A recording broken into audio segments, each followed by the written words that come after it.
Hola, bon dia. Soc la doctora Àngels Escorcell, soc directora del Servei de Patologia Digestiva de l'Hospital de Sant Pau i membre de la Junta del Col·legi Oficial de Metges de Barcelona. I avui els voldria presentar dues companyes, la doctora Beatriu Vallès, que és directora Institut de Nefrourologia de l'Hospital Clínic i que abans havia estat directora assistencial d'Hospitals de l'ICS, per tant, una de les implicades en l'estudi d'equitat que es va fer en el si de l'ICS, i la doctora Cristina Païno, que és una metgessa de família de l'EAC Martorell Urbà i que és la referent dels programes de qualitat de l'EAC.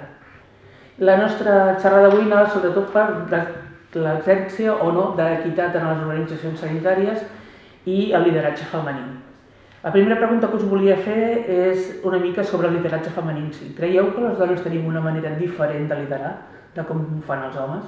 Jo crec que hi ha tota una sèrie d'aspectes que estan més relacionats i associats amb la dona, com pot ser la intuïció, la prudència, la capacitat de diàleg, la capacitat de saber improvisar. Llavors, tot això fa que sigui un lideratge molt basat en emocions, un lideratge molt proper, i sí que crec que és una manera de liderar diferent a la que estaven fent fins ara els homes que estaven al capdavant del món sanitari. Però crec que és molt important que el món entengui la manera de liderar de les dones, perquè és això que us deia, és una manera de liderar diferent, basada en les emocions, basada en la proximitat, en el ser-hi, i això crec que és el que s'ha de posar en valor. No parlaria de lideratge femení, sinó que parlaria de lideratge transformador d'equips, motivador, un lideratge proactiu. Això és el que crec. Cristina, tu què en penses? Estic d'acord, però també penso que al final actuem també en funció de trets personals propis i crec que pot ser més una qüestió de personalitat que no tant en si de gènere. De fet, crec que les persones que tenen un perfil líder tenen característiques comunes inclús entre homes i dones i probablement sigui una miqueta... Però, per exemple, una de les coses que es comenta és que a les dones potser ens costa menys treballar en equip i treballar de manera cooperativa. Potser els homes líders estan més acostumats a treballar més de manera individual. Creieu que és cert, això? Sí, jo crec que les dones treballen molt en equip i també crec que a les dones els és més fàcil reconèixer que hi ha coses que no saben i reconèixer que hi ha coses que en algun moment s'han equivocat. I crec que això facilita i fa que hi hagi més empatia. Crec que això sí que és més fàcil a les dones, em dóna la impressió. No sé què em penses. Segurament sí. Sí. L'experiència que tinc, al final hem tingut directors, tant homes com dones, que alguns han tingut moltes similituds, tot i sent de gèneres diferents. La veritat que l'experiència que tenim d'haver treballat amb homes i dones hem estat generant sempre molt acollits i molt reforç. També una mica segons l'experiència que tinguis, però estic d'acord que la dona moltes vegades té aquesta visió i que reconeix molt més, com diu la doctora, que el que no sap i busca la solució. El que és important és que, o el que m'agradaria destacar és que l'entrada en el món de la medicina és exactament igual per homes i per dones, i de fet un 70 i pico % són dones i 30 i poc % són homes. Però arriba un moment en què aquesta progressió que van fer les dones es queda tallada, es queda escapçada, que sol ser a l'acabar el MIR o al fer la tesi doctoral, si fa recerca o alguna cosa d'aquestes. Creieu que aquesta limitació, aquest sostre, és única i exclusivament per la manera que és la societat actual, o creieu que les dones també ens autolimitem i ens impedim a nosaltres mateixes de progressar en aquest món? Jo crec que sí. De fet, l'empresa on jo treballo, que en aquest cas és l'ICS, i en especial l'atenció primària, la majoria d'equips directius estan formats per dones. Jo crec que qui vol arribar, arriba, però sí que és veritat que moltes vegades per situacions personals que ens trobem, per la cura de fills, per la cura de pares grans, prioritzem a vegades la situació personal per davant de la professió. I sí que és veritat que l'empresa ens ha de facilitar aquesta conciliació i s'ha de treballar més en aquest aspecte, perquè, de fet, els números són que les dones encara s'han agafat moltes més reduccions que els homes perquè ens impliquem més a les situacions vitals familiars, ara per ara. I l'empresa ens ha de facilitar el poder conciliar la vida professional i la personal. A mi m'agradaria destacar que sí que hi ha hagut càrrecs rellevants que han sigut dones. Hem tingut la Marina Geli, tenim actualment la consellera Alba Vergés, hi ha hagut una directora general a l'ICS, hi ha directores d'hospitals a Sant Pau. Per tant, hi ha càrrecs de responsabilitat rellevants que han estat portats per dones, però em dóna la impressió que en moltes ocasions som nosaltres mateixes les que o no ens agrada el model, o no ens interessa el model de lideratge que hi ha ara, o realment prioritzem altres coses, com deia la companya, perquè crec que hem de fer un pas endavant també nosaltres, hem de fer un pas endavant de ser-hi, d'apostar per aquests llocs de lideratge, per aquests llocs competitius. A l'ICS vam fer una anàlisi i vam veure que realment hi havia menys caps de servei dones que homes, però també quan rascaves una mica i miraves qui s'havia presentat a les convocatòries, doncs s'havien presentat menys dones que homes. És veritat que hi ha aspectes com la maternitat que passa un preu a la carrera professional i que s'ha de mirar com això es pot solventar, s'ha de mirar si això es pot compensar d'alguna manera. És un tema que jo crec que s'ha de treballar des de recursos humans i des de les institucions perquè cal apostar perquè realment a les dones els interessi, lluitin i vulguin aquests llocs de responsabilitat. Sí, jo crec que a part de les coses, el que està relacionat amb la conciliació, que evidentment la majoria de dones donen més transcendència que molts companys, doncs a part d'això també hi ha un tema important que és la visibilitat i el creure en un mateix. Les dones tenim molta tendència a infravalorar-nos i creure que valem menys del que realment ho fem. Llavors, quan alguna s'hi llença i ho fa, ho acostuma a fer bé.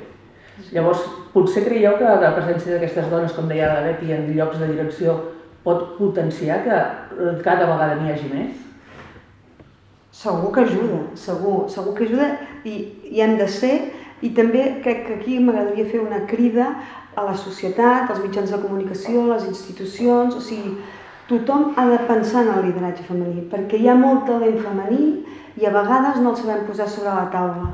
I a vegades quan tenim una llista de referents per diferents patologies no hi ha una paritat o una equitat entre homes i dones. I no estic dient que s'hagi d'agafar una dona perquè és una dona, sinó perquè hi ha molt talent femení i es pot agafar a igualtat de talent una dona en funció del que calgui. A atenció primària, que hi ha més lideratge femení, potser, també ho aneu veient que conforme entren més dones en càrrecs de comandaments arrosseguen més dones per altres llocs? Sí, i tant. De fet, a atenció primària segur que en altres especialitats també es porten a terme molts projectes que requereixen de lideratge, no? En organitzacions científiques, en tema de formació, d'activitats comunitàries i tot això. En el meu àmbit està portat per dones majoritàriament, no? Nosaltres ens arrosseguem les unes a les altres i ens impliquem en tots aquests projectes. Una altra cosa que m'agradaria conèixer una mica la vostra opinió sobre si és possible separar els càrrecs de comandament del lideratge.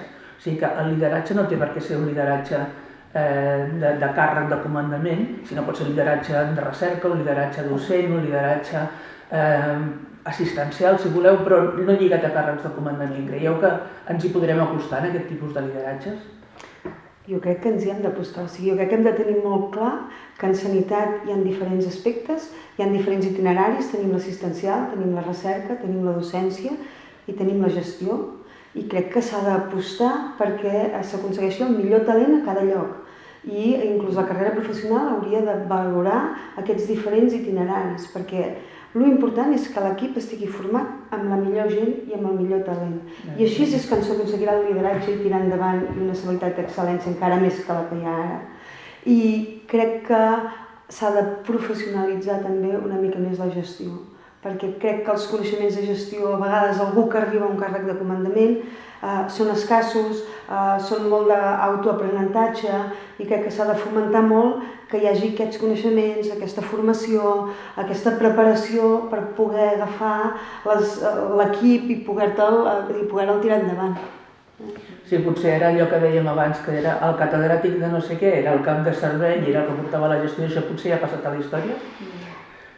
Jo crec que estem en camí de que passi a la història, no sé què penses tu. Jo crec que almenys en atenció primària sí. Sí, és evident. Sí.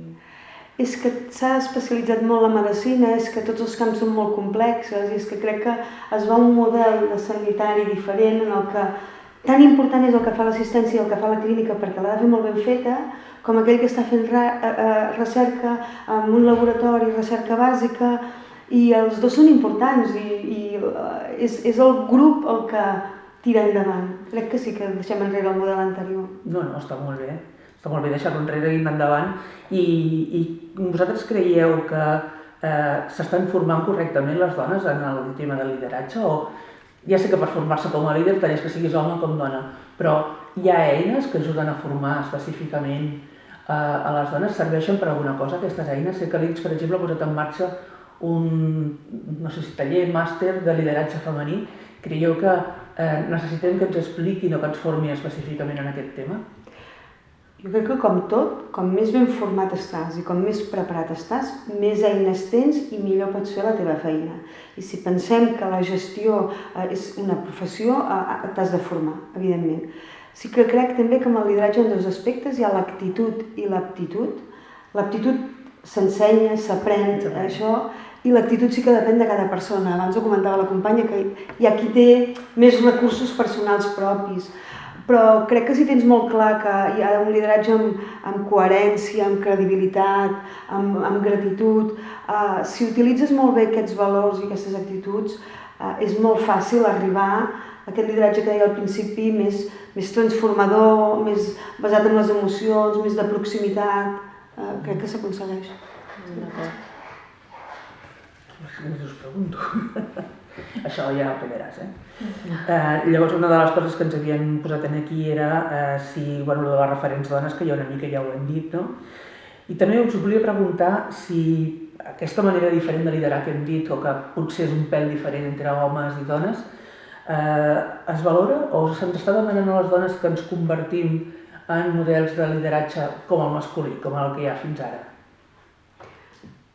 Jo crec que cada cop se'ns valora més i que el món cada cop entén més com lideren les dones i almenys ens escolten. Em sento cada cop més escoltada. Sí que és veritat que fa un temps tu anaves a una reunió amb un projecte de lideratge femení i la gent et mirava com una mica estrany i els homes no en volien saber res. I ara tothom té clar que és una cosa compartida, que no aconseguirem si no hi anem junts. Per això no m'agrada tant el lideratge en femení com el lideratge transformador, perquè és una cosa de tots. Si tots no veiem que el nou model de lideratge és un altre, no ho aconseguirem. També d'acord, com deies abans, és també qüestió d'equip, també, no? Hi ha una persona que lidera, però l'equip ha d'acompanyar, no? I les accions directives que té aquest líder han d'anar en funció d'això, d'estimular i de potenciar els punts forts de l'equip per poder treballar de la millor manera possible. No, clar, suposo que és qüestió de buscar lideratges diferents per cadascuna, el que tu deies, per cadascuna de les àrees, el lideratge òptim que pugui haver-hi, no? Les competències que ha de tenir una metgessa líder, que jo crec que han de ser les mateixes que un metge líder, no? Però que vull dir que ha de ser no pas gaire diferent de com és un metge líder, no? Però és important, jo crec que pensar que també ocupar un càrrec de responsabilitat no es tradueix automàticament en líder, no? Al final el líder, el que dèiem, ha de dirigir, ha d'impulsar, ha de potenciar els punts forts, ha d'escoltar totes les opinions que conformen l'equip per un bé comú i sobretot crec que és molt important mantenir els lligams de l'equip per... Jo crec que el que és molt important és tenir la idea de que l'equitat és bona per tots. Sí, exacte. Perquè a vegades dona la sensació que només les dones ens hem d'implicar en l'equitat i que els homes hi sortiran perdent i no té res a veure una cosa amb l'altra. Si activem mesures de conciliació, seran per homes, per dones, pares, mares, fills, filles, etc. per tothom, no? Si fem que les persones amb més actituds de treball en equip, de cooperació, etc., siguin les que agafin un rol de líder, doncs això també afavorirà les dones i afavorirà els homes, no? Creieu que valdria la pena avui en dia seguir o pensar en mantenir un sistema de quotes per millorar la integració de la dona en els llocs de comandament? Jo no sóc massa partidària de les quotes.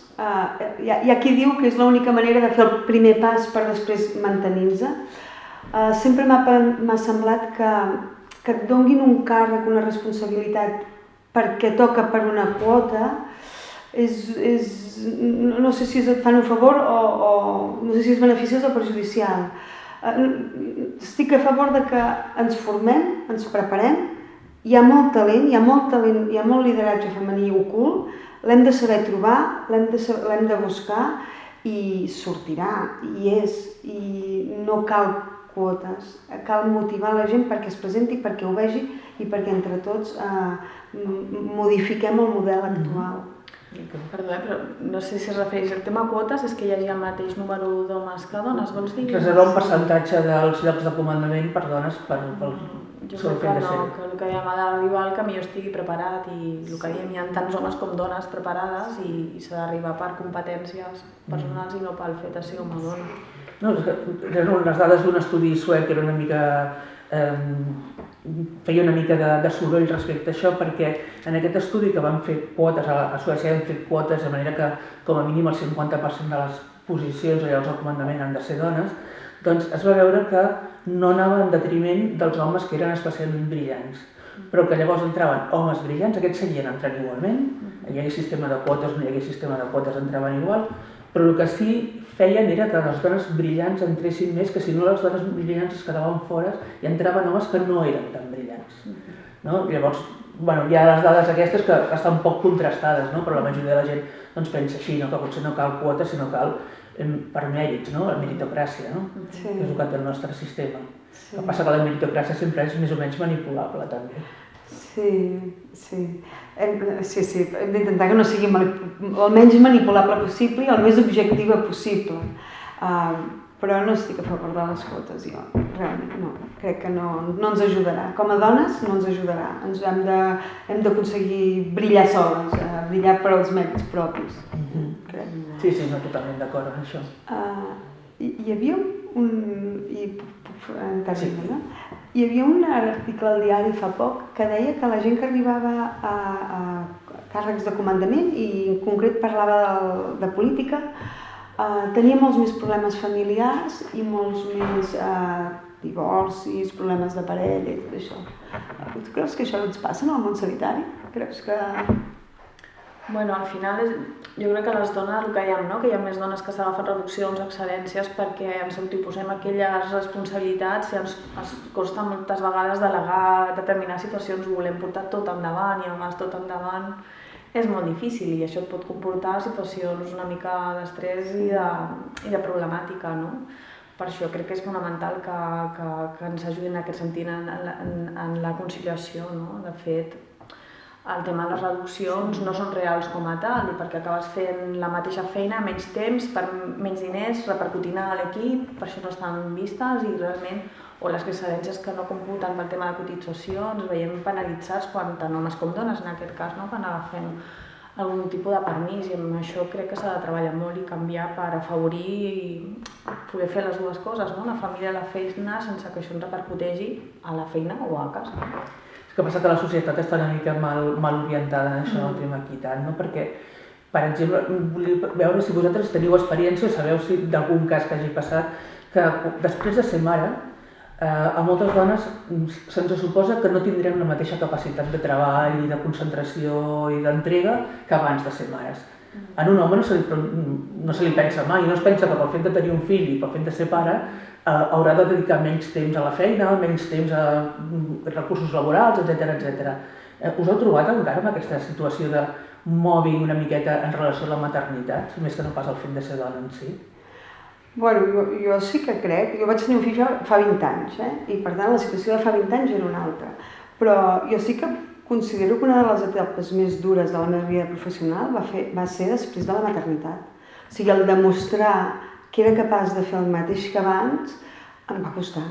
No sé si era per al meu nivell d'autoexigència, no ho vaig etiquetar ni com a mobbing ni com a pressió dura en aquell moment, però sí que el recordo com un moment especialment dur, perquè em costava, tenia el nen molt petit, dormia poc, anava cansada, volia fer el mateix.